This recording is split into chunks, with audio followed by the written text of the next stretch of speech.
Bismillahirrahmanirrahim. Assalamualaikum warahmatullahi wabarakatuh.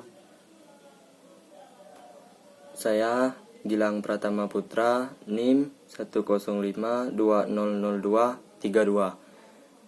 Prodi Ilmu Pemerintah, Dosen Pengampu Pak Z Haryanto, SH, MH. Baik, di sini saya akan menjelaskan beberapa soal yang terkait dalam materi ini. Ada 3 soal. Yang pertama, jelaskan tujuan dan motivasi saudara memilih Prodi Ilmu Pemerintahan UIN STS Jambi sebagai institusi pendidikan tinggi dalam menempuh pendidikan lanjut. Oke, saya akan menjawab. Di sini menurut saya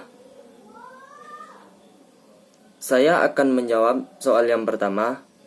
Tujuan kita untuk mempelajari ilmu pemerintahan ini agar kita bisa atau mengetahui teori proses dalam pemerintahan tersebut.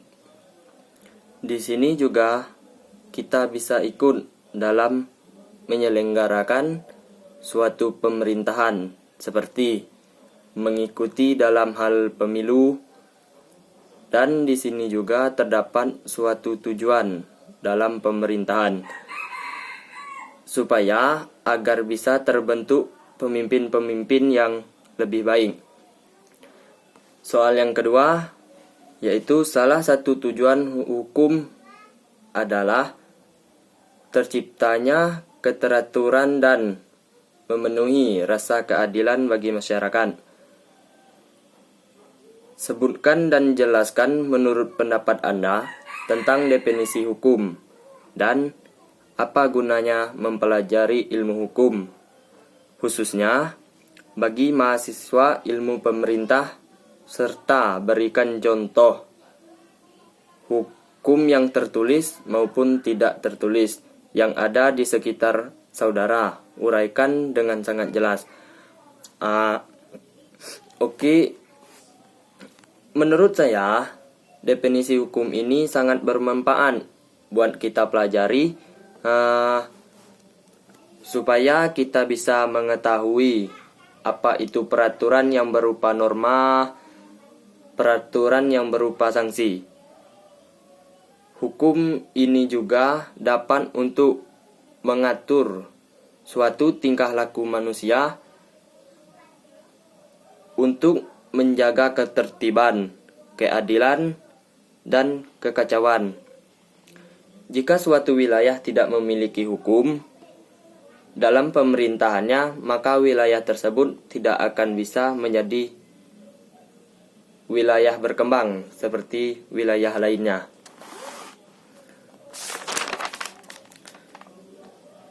Kegunaan mempelajari ilmu hukum ini supaya memberikan pengetahuan untuk mengetahui peraturan dalam Undang-Undang Dasar agar kita tidak melakukan pelanggaran tersebut, baik itu hukum pidana maupun hukum perdata.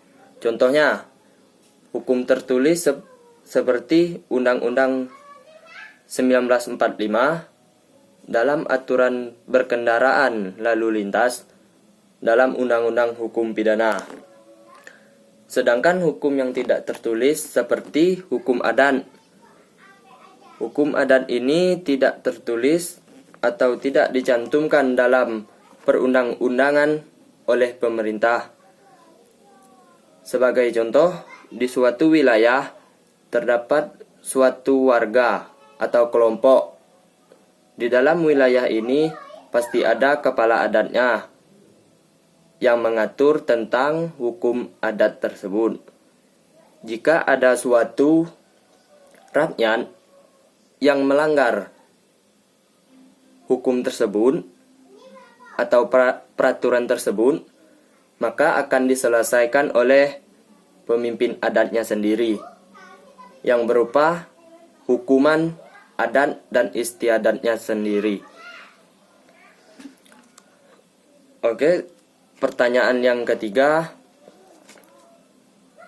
Uraikan dengan jelas tentang ilmu bantu dan mempelajari ilmu hukum dengan memberikan contoh. Baik, di sini saya akan menjelaskan sedikit pengetahuan tentang saya menurut ilmu bantu dalam mempelajari ilmu hukum ini. Ilmu bantu ini juga terdapat dalam mempelajari ilmu hukum. Mempunyai tujuan untuk membantu ilmu pokok. Ilmu bantu ini dapat dikatakan juga sebagai ilmu hukum. Ilmu bantu ini juga mempunyai fungsinya.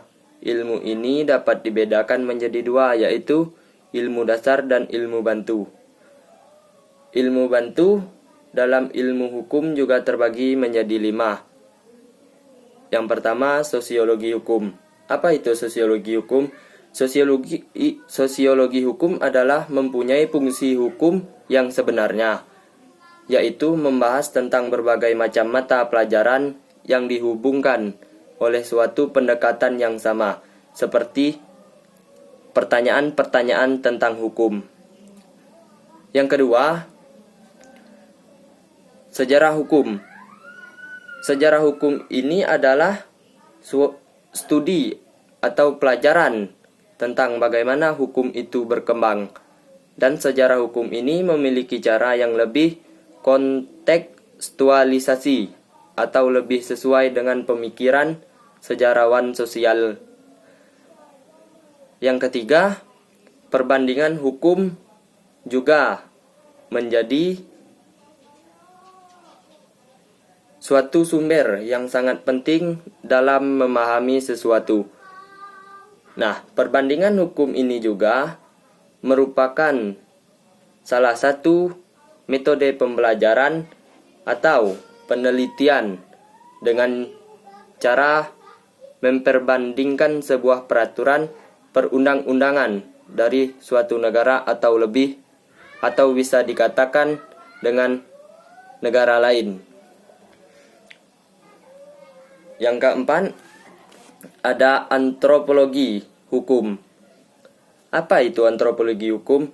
Baik, di sini saya akan menjelaskan antropologi hukum.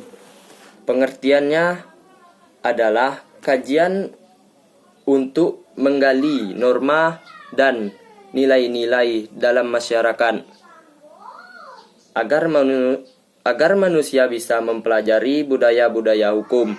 Antropologi hukum ini salah satu cabang ilmu pengetahuan yang mempelajari pola-pola sengketa dan penyelesaiannya pada masyarakat. Dan yang terakhir, psikologi hukum. Psikologi hukum ini adalah suatu teori atau kajian dan praktik yang berkaitan dengan hukum dan permasalahan hukum. Oke teman-teman, saya rasa cukup. Sekian, terima kasih. Apabila kata-kata ada salah di antara saya menyampaikan kepada teman-teman sekalian, saya mohon maaf. Saya akhiri. Wassalamualaikum warahmatullahi wabarakatuh.